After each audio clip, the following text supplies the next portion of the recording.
Hello, hello. Winner, winner, chicken dinner. A corny saying, but in this case, it's kind of true. I have delicious, pasture-raised, Nova free ranger from Crossroads Valley Farm that me, the farm geek, is going to cook up today and show you how I do it. Well, one of the first things you got to do with your wood stoves, of course, is you got to get the fire going. Otherwise, it's pretty hard to cook the chicken without the heat of the stove. So I'll show you how I start things. Now, many people have their own ways of starting fires, and hey, whatever works for you, go ahead and do it. For a long time there, I did the standard method of the old teepee and go in there and start a teepee and slowly build the fire up, and away you go. But I went on the internet and I found this way called the top-down fire method.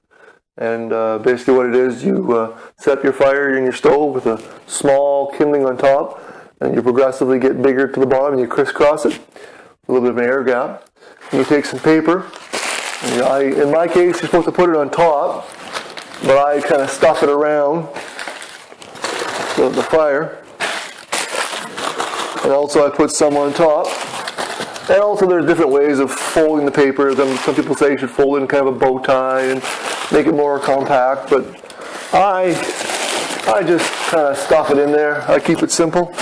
Because again, if your wood is dry enough, then there really isn't a problem with it getting going.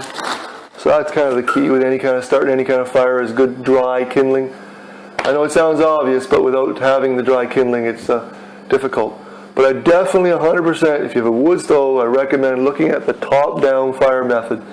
Because what it does for you is, unlike with the teepee where you start it, and then you have to watch it, and it falls all together, it starts to smolder, you got to add some wood on top, and you got to come back and add some more, and you got to watch it, and you got to make sure there's enough air, and then once it's going, okay, then you got some coals, then you kind of, it takes about, a good 45 minutes to kind of get a good fire going.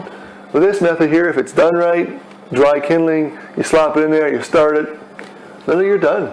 You walk away, like you just check it every few minutes initially to make sure it's going, and then all you gotta do is just manage your airflow and it's done. It's so easy to manage and get going, it's not even funny.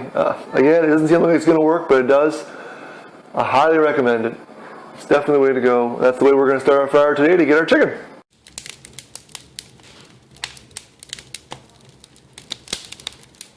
Okay, while we're waiting for the wood cook stove to heat up, I thought I'd give you guys a little, tour of our Kitchen Queen wood cook stove.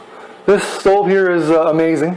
I don't know, plus you just can't beat the taste of a chicken cooked in a wood cook stove. I don't know if the heat given off by the wood gives it that crispness or taste, but same thing with bacon on the frying pan.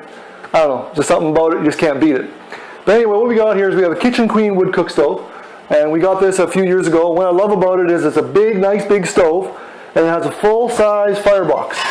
So we can put full-size load of wood in there, which is good for us because we actually use this stove to heat our whole house. So this stove is pretty much running 24/7 in the wintertime, and it gives off amazing heat. As well as the full-size firebox, it has a nice big oven.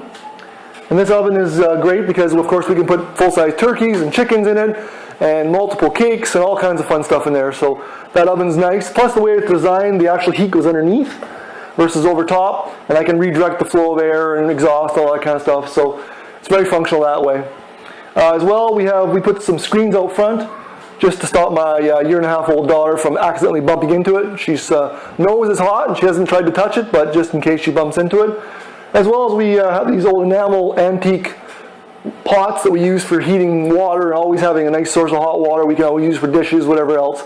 It's not our primary source of hot water, but it's kind of a nice little supplement in the wintertime. It gives nice, really hot water. As well as here in the Maritimes, seems like you have to have hot water for a tea, just in case someone pops by and for a visit. We always have our nice hot water there.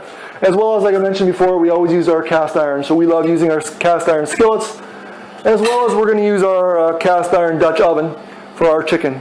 All right, but this stove is truly amazing. It has a nice warming oven, keep things warm after you heat them up. It's a nice and big unit. I don't know what it is. It's just in the wintertime when you come in from the cold outside to have a nice wood cook stove heating the house, just can't beat it.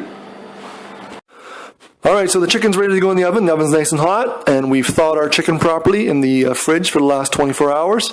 As well as when we take it out of the package, we normally rinse the cavity out because there's usually a bit of blood in there and stuff. So rinse it out, and then we either pat it dry with some paper towel to make it all nice and dry. And then we take the chicken and we grease it up, per se, with some olive oil and mix that with some herbs, some sage, some basil, some oregano, and some thyme on the outside of the chicken to give it nice taste for the skin. As well as we put some onions and some garlic and some celery and a few herbs in the cavity of the chicken. And then, of course, we put all the vegetables, the potatoes and the carrots are on the outside. Now sometimes, depending on the size of the chicken, we might put the vegetables in a little later, but this chicken's pretty small, so it'll cook up pretty quick, so we're okay putting it in from the beginning. We'll probably put the cover on this cast iron when we put it in the oven, just because we know our oven, and it tends to kind of swing up and then come down, so we'll probably end up taking the cover off towards the end to crisp it up. It depends on your oven and how it works, but that's how we do it in our wood cook stove. So getting excited, I'm going to stick it in the oven here pretty soon. In the oven, ready to go. Okay, she's all done and she's out of the oven, and there's the final result. Looks good, all nice and browned up, and everything's ready to go. Now we just gotta eat it. Yum yum. Well, after all that, here we go. Just what a good old farm boy wants. A home-cooked chicken dinner. Amazing chicken, fresh garden potatoes, some beets, some salad. Doesn't get any better than this. Cheers.